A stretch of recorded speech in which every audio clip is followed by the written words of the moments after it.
tunay na pagsuko. Matthew chapter 19 verse 21.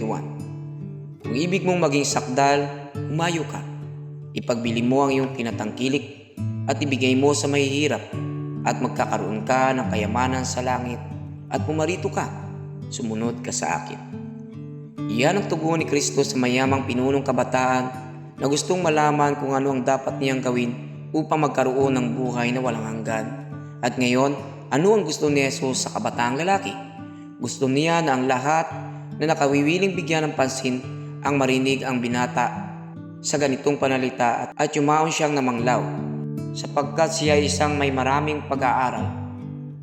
Hindi siya hinabol ni Jesus pagkatapos sabihin, "Hey, bumalik ka, huwag kang mabahala.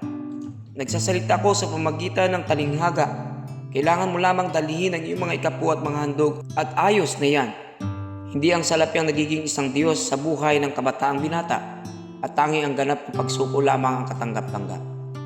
Kung ating babasahin ang Biblia ng buong katapatan, maaari nating ipalagay na nais ng Diyos ang lahat-lahat isang araw. Habang nakikinig sa isang sermon ng isang ina na may 5 anak, nagpasya siyang ibigay ang lahat-lahat na mayroon siya bilang isang sakripisyo sa gawain ng Diyos. Pag-uwi ng tahanan, naghanap siya sa lahat niyang ari-arian ng isang bagay na maaari niyang ibigay upang masumpungan lamang ang kanyang labis na karukhaan. Wala siyang maaaring ibigay sa anumang bagay na magagamit o mahalaga. Biglang napagtuunan ng kanyang pansin ang kanyang mahalagang 5 anak, 3 babae at 2 lalaki. Nagtungo siya sa kanyang silid at nanalangin, "Panginoon, wala akong materyal na kayamanang maaaring gamitin sa iyong gawain. Gayunpaman, mayroon akong 5 anak. Gayon din, itinatalaga ko sila sa mga misyon. Gamitin mo sila bilang mga misyonero." Pagkaraan ng ilang taon, lahat ng kanyang mga anak ay naglilingkod sa gawain ng Diyos bilang mga misyonero. Tinutulungan tayo ni Ellen White na maunawaan ang konsepto sa ganitong mga salita.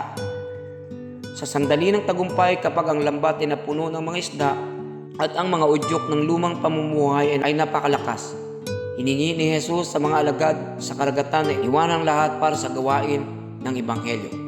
Kaya't ang bawat kaluluwa ay sinusubukan kung ano ang hangarin ay para sa panandaliang kabutihan o para sa pagsama-sama para kay Kristo ang pinakamalakas. The Desires of Ages, page 273. Panawagan. Ito ang uri ng pagsukong kailangan ninyong gawin. Ang lahat-lahat na mayroon kayo at nasa inyo'y narapat na sa kamay ng Panginoon. Kailangan ninyong maunawaang hiningi ng Diyos ang lahat-lahat, at habang hindi ninyo isinusuko ang lahat, hindi ninyo itisinusuko ang alinman sa mga ito. Unahin natin palagi ang Diyos.